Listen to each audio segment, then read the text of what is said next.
로마서 13장 1절에서부터 7절 말씀 읽겠습니다. 1절 말씀.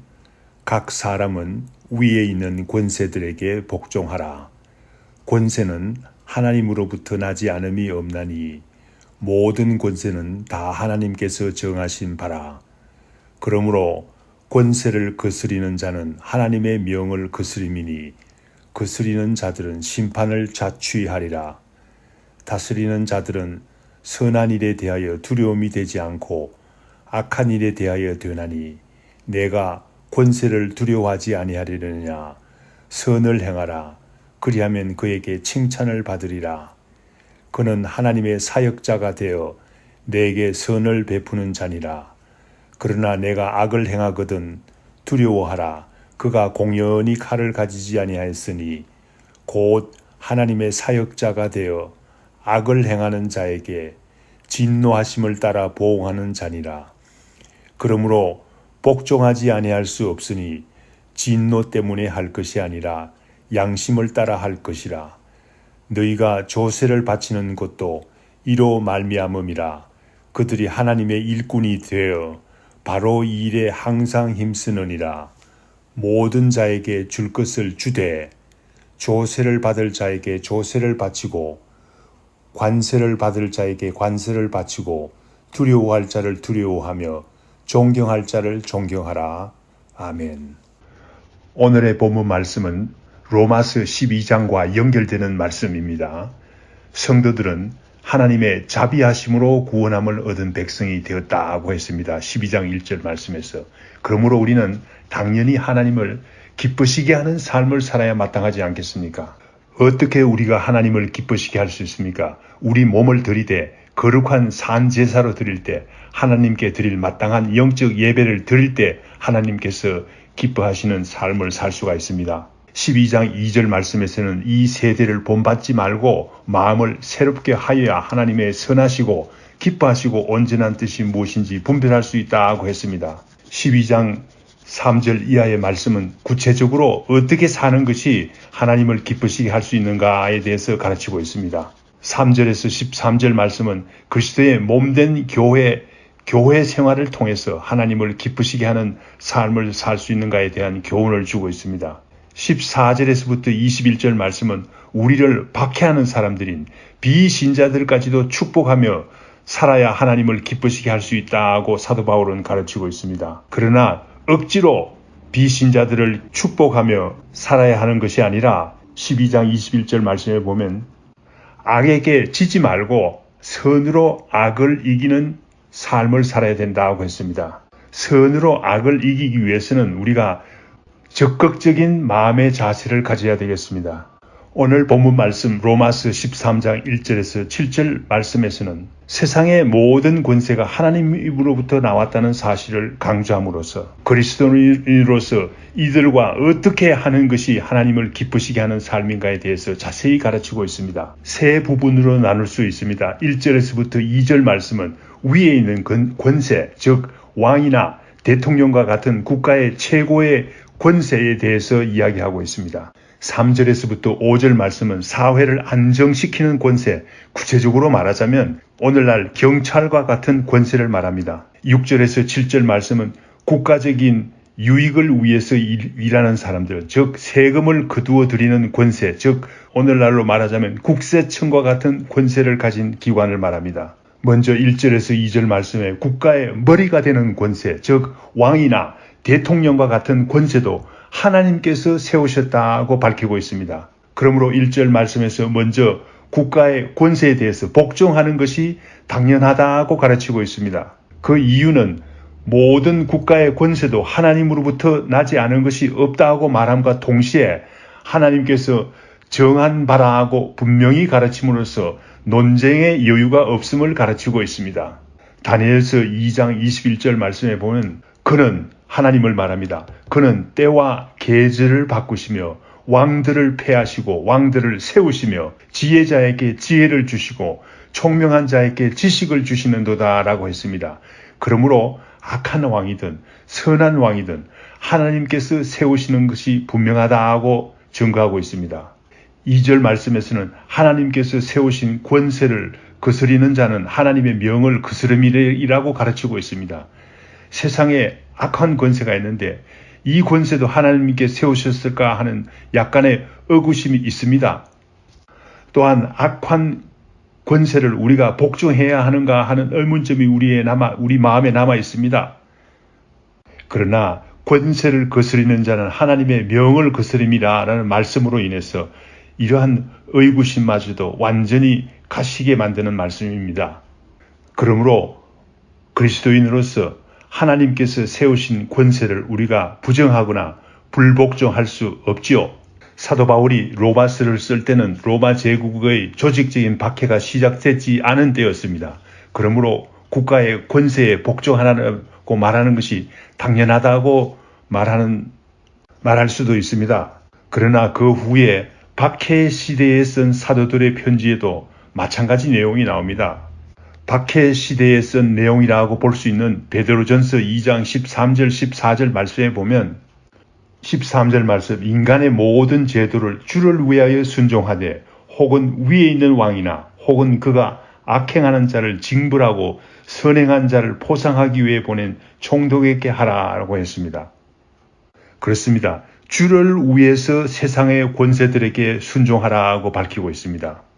세상의 권세들에게 순종하는 것이 주를 위해서 하는 것이라고 밝히고 있습니다. 트럼프 대통령을 누가 세웠습니까? 라는 물음에는 하나님께서 세우셨습니다. 라고 쉽게 대답할 수가 있습니다.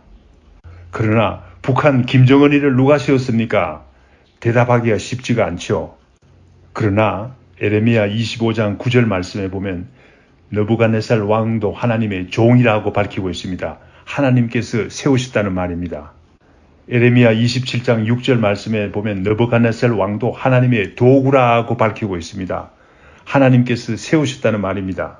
북한의 김정은이도 하나님께서 세우셨습니다. 만약 우리가 북한을 여행한다고 생각해 봅시다.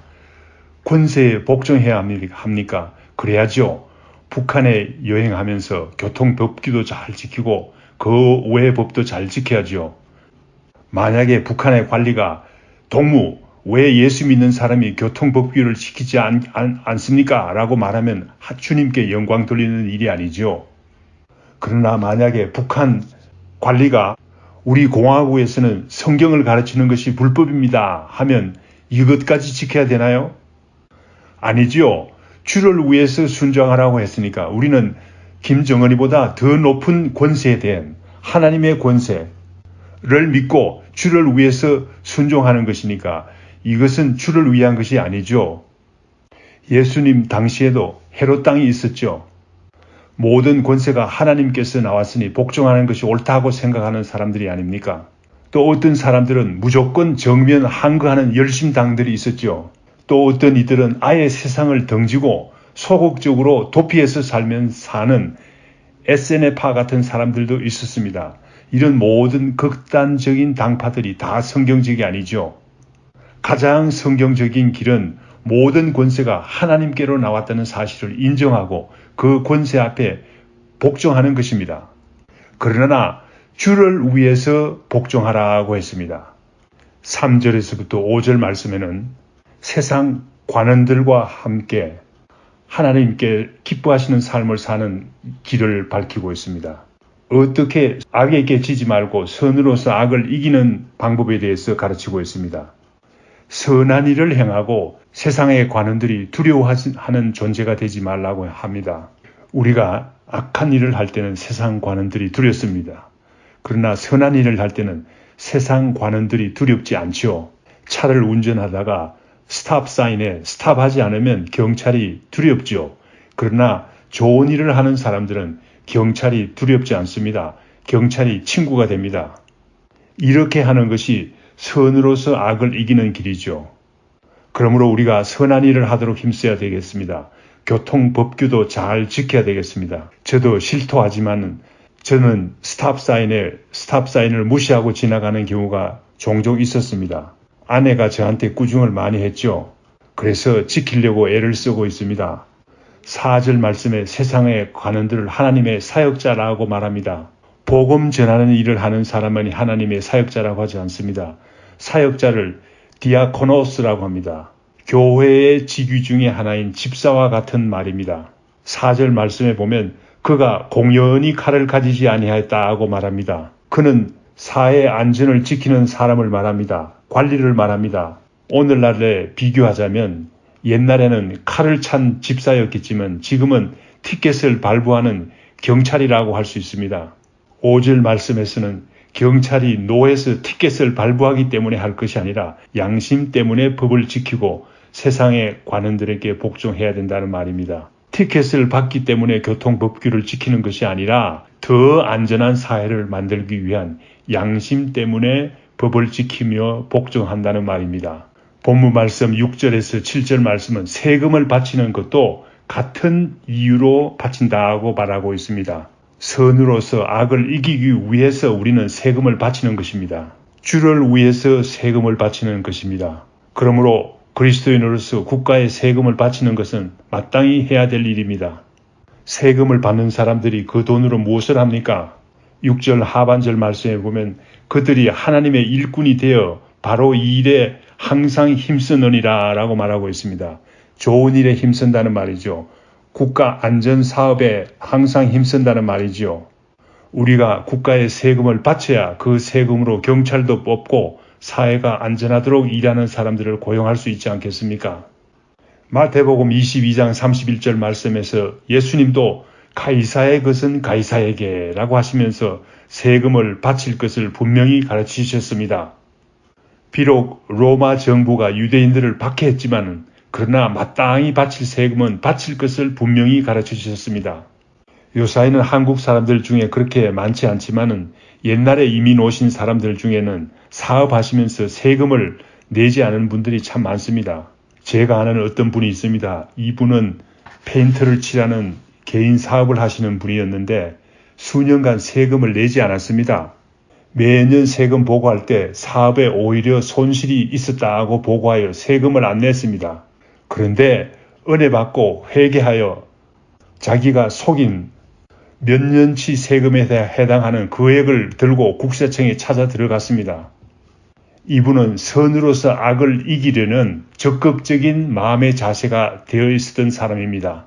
오늘 본문 말씀은 세상의 모든 권세들이 하나님으로부터 나왔다고 밝히고 있습니다. 그러므로 우리는 세상의 권세 앞에서도 마땅히 복종할 것을 가르치고 있습니다. 교통법규를 지키는 것도 주를 위해서 하는 일이요 국가에 세금을 내는 것도 그리스도인들이 마땅히 해야 될 일임을 밝히고 있습니다. 다 같이 기도드리겠습니다. 아버지 하나님 감사합니다. 세상의 모든 권세들이 다 하나님으로부터 나왔다는 사실을 인정하게 하옵소서. 우리 마음에 받아들이게 하옵소서. 세상 권세들에게 복종하는 것이 선으로서 악을 이기는 그 길임을 깨닫게 하옵시기를 간절히 빌고 원하옵나이다. 교통법규를 지키는 것도 하나님의 영광을 나타내기 위해서 하는 일이요. 하나님께서 기뻐하시는 일이요. 우리가 마땅히 해야 될 일임을 밝히 알게 하옵소서. 국가에 내는 세금도 떼먹지 않고 충실히 낼 수 있도록 주님께서 저희들의 마음을 인도하여 주시옵기를 간절히 빌고 원하옵나이다. 이 모든 말씀 예수님 이름으로 기도드립니다. 아멘. 하늘에 계신 우리 아버지여, 이름이 거룩히 여김을 받으시오며 나라의 임하옵시며 뜻이 하늘에서 이룬 것 같이 땅에서도 이루어지이다. 오늘날 우리에게 일용할 양식을 주옵시고 우리가 우리에게 죄 지은 자를 사하여 준 것 같이 우리 죄를 사하여 주옵시고 우리를 시험에 들게 하지 마옵시고 다만 악에서 구하옵소서. 대개 나라와 권세와 영광이 아버지께 영원히 싸움나이다. 아멘.